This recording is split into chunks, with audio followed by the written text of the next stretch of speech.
and one for the ages of their individual stories. Well, as it turned out, 3 years into the bolt hole and the shotgun shack, I found a gold mine on the 10 hectares I've got down there.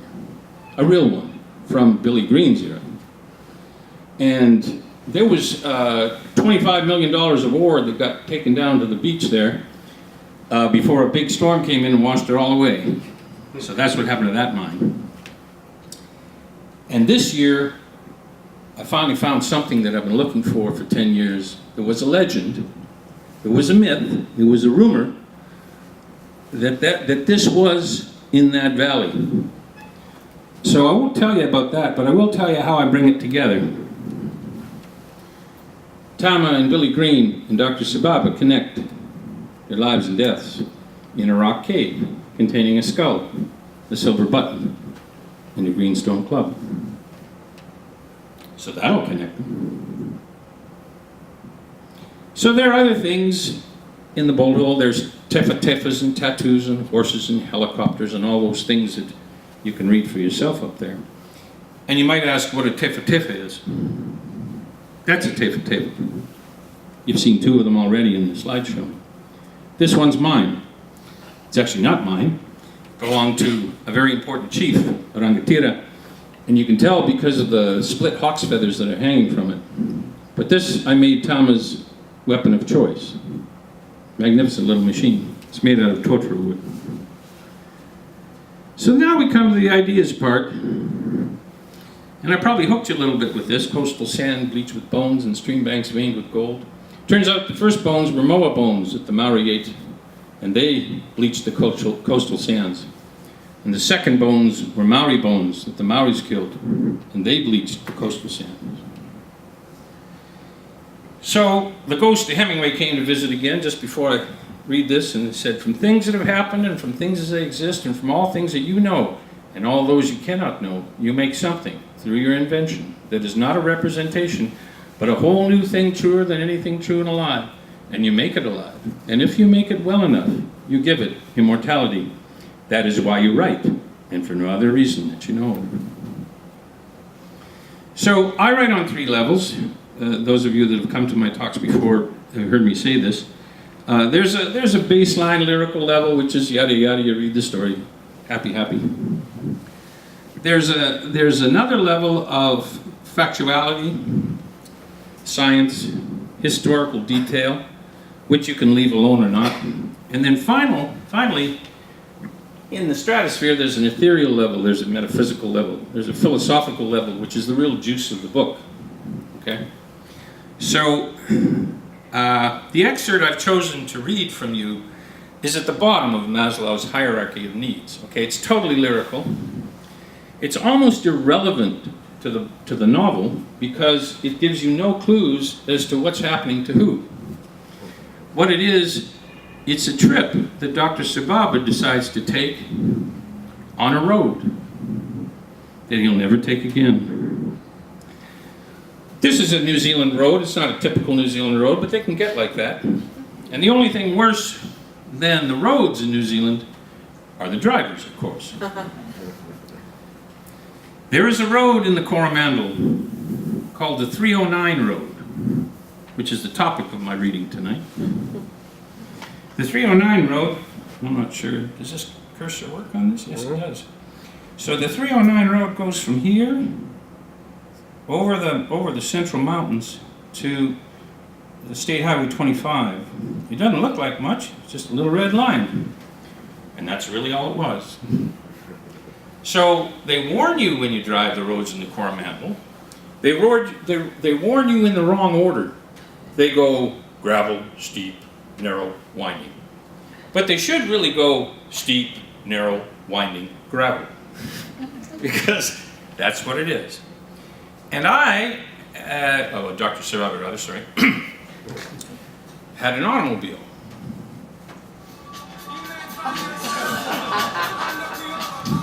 Which is a 1970s Holden station wagon.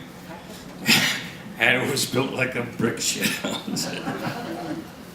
So I'm going to tell you, this is the 309 road. It's a little bit of it. That's the 309 road. So I'm going to read you the excerpt now so you can lie back and enjoy. If I can get the pages right here.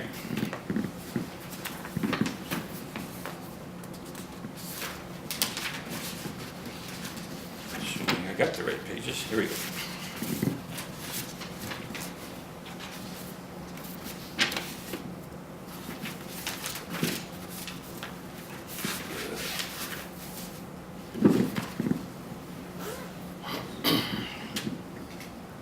It had been one of those perfectly crystalline summer mornings when Jane left him for a few days to take care of family concerns. Her Uncle Bill suggested Dr. Sababa drive his son's old copper-colored Holden HQ station wagon north to camp in the furthest forest of the peninsula. "Take the Bronzeweiler," he said. "It's a great way to disappear for a few days and see the most remote part of the Coromandel." Dr. Sababa eyed the massive metal machine in Uncle Bill's driveway with suspicion. "It's big," he mumbled. "It's indestructible, mate," said Uncle Bill. "Runs like a buck rabbit." Dr. Sababa accepted the offer with alacrity and gratitude and asked Uncle Bill for directions to the remoteness. "I take the 309 just south of town," he said. "There's twists and turns and a few potholes. But from Whittianga, it's 22 kilometers of winding gravel in a northwest diagonal along the Mahakirau stream to Coromandel town on the east coast. From there, it's straight up the guts to Colville and beyond." Dr. Sababa asked him why it was called the 309. "Number of bends in the road, I guess," said Uncle Bill. "Or the number of minutes a horse and buggy took to drive it. Not sure which." The good doctor threw his sleeping bag and tent in the back of the Bronzeweiler and carefully navigated out of Uncle Bill's gravel driveway. The old man waved from the deck, anxious to see him off on his adventure. Dr. Sababa stopped at the Whittianga supermarket and filled up the back seat with 2 boxes of tinned food. The only eating utensil he would need was a Swiss Army knife. The Whaler roared into the bucolic pastureland on the State Highway 25 south of Whittianga until it reached the turnoff of the 309. Gorse and scrub and native bush began to fill in Dr. Sababa's peripheral vision, but the tarmac continued smooth and deceptive for the first 2 kilometers before turning into dust and stones at the quarry. The Whaler blew past tree ferns and building blocks of rainbow-colored beehives and the black squiggles on a yellow traffic notice warning of the 309 loops and bends that would form the next 10 kilometers. Another sign, red and lime green, spoke of local artisanal activity further down the road. 309 Honey, 3 kilometers. The tires of the Holden gripped the gravel uneasily, fishtailing on the curves and overcorrecting on a few straightaways. The gullies on the edges of the road grew deep and wide. Vehicles passing from the other direction raised clouds of fine dust that lasted only as long as it took to reach the next one. Dr. Sababa was experiencing his first solo flight in hostile airspace. New Zealanders consider driving as just another extreme sport. With classic all-black elan and strategic intent, every car is an obstacle to scoring another goal. Every road is a slalom course, and every giveaway sign a mere suggestion.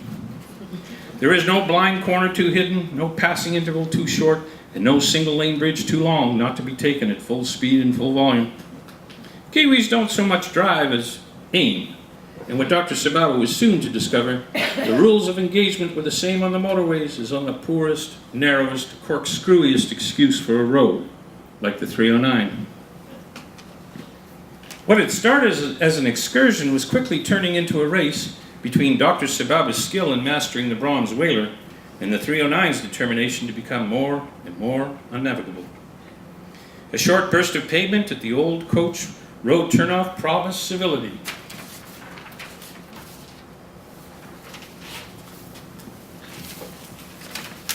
Before it snatched it away. The road began to rise towards its 300-meter summit at the halfway mark, but Dr. Sababa would never see it. Nor the Cowrie Grove, nor Wyo Falls, nor Castle Rock, nor the Children Reserve, or Coromandel Township, at least on that day. The gravel narrowed and climbed into a precipitous horse track of tight, blind curves, squirming between sheer drop-offs into space on the left and retaining walls and steep gray-wacky bluffs on the right. The guardrails along the sheer drop-off side were made of thin wooden planks painted white, whose function was obviously not to prevent a vehicle from falling into anonymity, but to confirm that this was, indeed, the direction. It was around one of these gritty turns that Dr. Sababa found himself on a collision course with a large white luxury vehicle hurtling around the corner on his side of the gravel. 4 young girls appeared to be chewing gum and chatting at the same time, and one of them was pushing her multitasking skills to the limit in attempting to aim her vehicle. Dr. Sababa, with his lightning-fast analytical ability, came to 3 sequential conclusions in a matter of milliseconds. The first was that these young women were likely from Auckland, given the gap between their age and the cost of their means of transport, their obliviousness to the rest of the world, and the straw hats.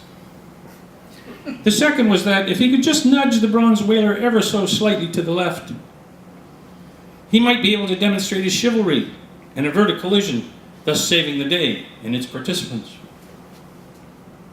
The third thing that Dr. Sababa realized, having resolved the first 2, was that his chivalrous intent had been ever so slightly miscalculated, resulting in an attempt by the left side of the massive metal machine to leave the rest of the encounter, slowly, but ever so irreversibly.